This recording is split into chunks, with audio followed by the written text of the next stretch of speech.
Ito yung bagong slimmest phone with Infinix, the Infinix Hot 60 Pro Plus. It is as slim as 5.95mm. Actually, napakanipis nun. Kasi yung mga ibang phone, merong mga 8mm yung thickness, 7mm yung thickness. So, meron akong Tecno Pova 7 dito. I believe nasa 8mm yung thickness nito. Ikukumpara natin sa 5.95mm thickness. Kasi nga, medyo malaki to kasi may 7,000 mAh na battery to. Let's go ahead and unbox the Hot 60 Pro Plus. Let's try.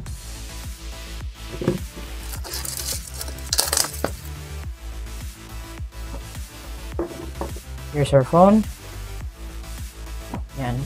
Super nipis nga. We'll check it out mamaya. Let's see what's in the box.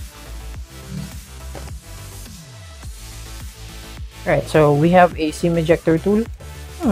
May nakalagay na license by Qualcomm. Nakita ko rin to sa Tecno Pova 7. So, hindi ko sure kung bakit. I think there is a Qualcomm part inside the phone. Kaya may nakalagay na license by Qualcomm. So, we have our user manual. Meron tayong cleaning kit. Okay. So, meron tayong free na screen protector. Yan. So, ito yung free na tempered glass. And actually, it's curved. Ewan ko lang kung tempered glass to. I believe screen protector lang to. Na meron siyang black line sa gilid. May guide sticker naman siya for installing the screen protector. Meron din tayong free case. It's a plastic case and super nipis din. Right? Super thin na free case. So, meron din tayong 45 watts na charging. Ito na dapat yung basic ngayon, 45 watts. Plus, we have a USB-A to USB-C na charging cable.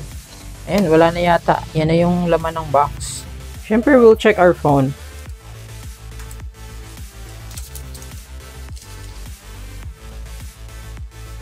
It's actually very thin, tsaka may pagka-curve yung screen niya.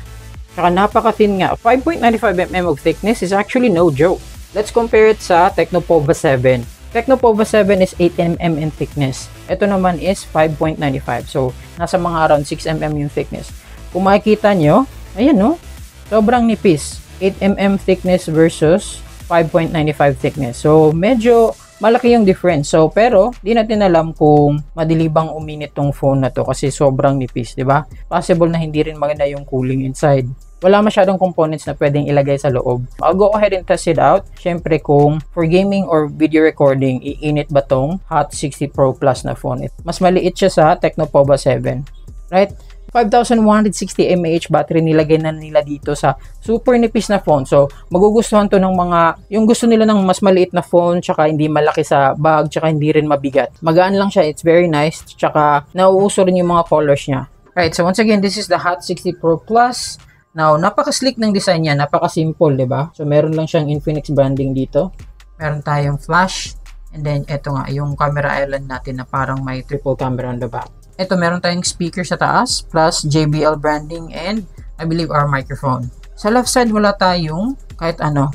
Dito naman sa bottom, meron tayong another speaker grill, USB-C for charging, another microphone, tsaka SIM tray. Ito naman, meron tayong green na power button, tsaka volume rockers on the right side. So, open up the SIM card. Ito yung interesting, kahit na budget device lang to, wala pala siyang expandable memory.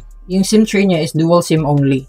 Pero, malaki yung storage 8256. Kung mapuno man yung phone mo, then i-transfer mo na lang sa other device mo. Like a computer or like a USB storage. Pwede tayong mag 16GB of RAM dito. So, very useful yan kasi magdadagdag ng performance yung extended RAM. We have the newly refreshed Helio G200. I believe it's the Helio G99, Helio G100. Tapos ni-refresh na naman, naging Helio G200 na ngayon. There's just a small bump up in performance at ginawa nilang Helio G200. Halos magkaparehas pa rin. Yung camera sensor nito is a Sony IMX882. Mid-range camera sensor yun. You can find it in Poco X7 Pro or even the Poco F7.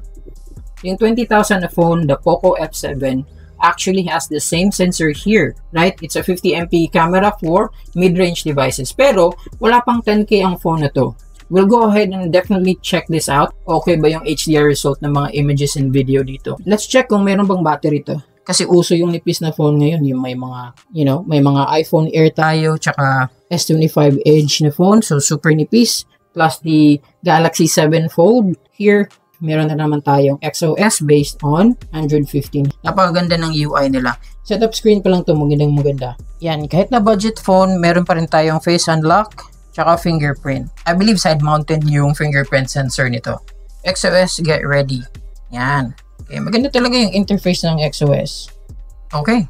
So, as you can see, ito na yung home screen natin.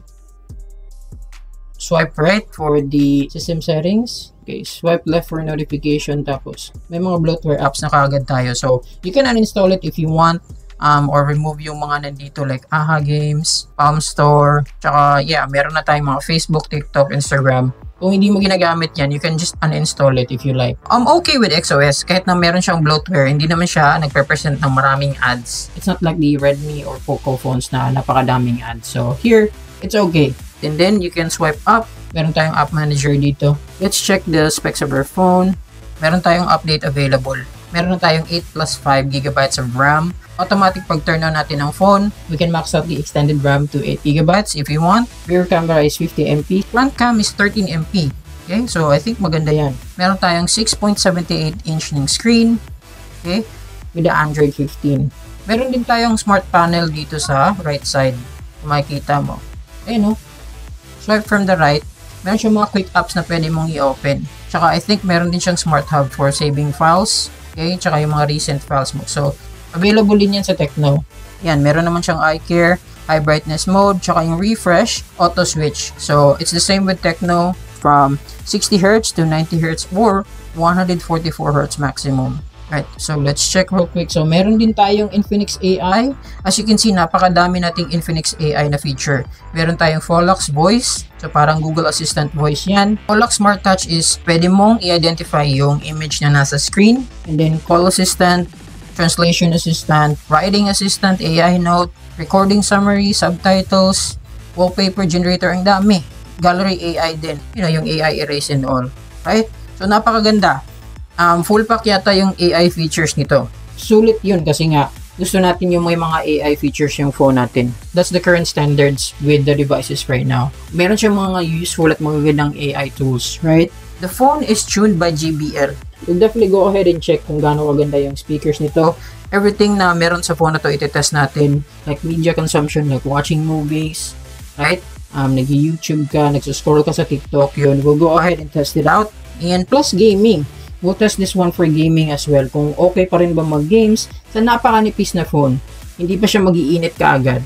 Once again, here's our Infinix Hot 60 Pro Plus. I believe ito yung pinakanipis na phone ni Infinix. Marami talagang magkakagusto sa ganito kanipis na phone. Okay na okay ito.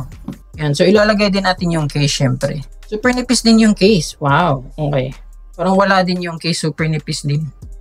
Ayos na ayos. Alright, so once again, thank you so much sa panonood. You can like, share, and subscribe to me here. If you want to buy this phone and support me, meron akong mga legit store links dito sa video. Thank you so much sa panonood and take care na muna. Bye-bye.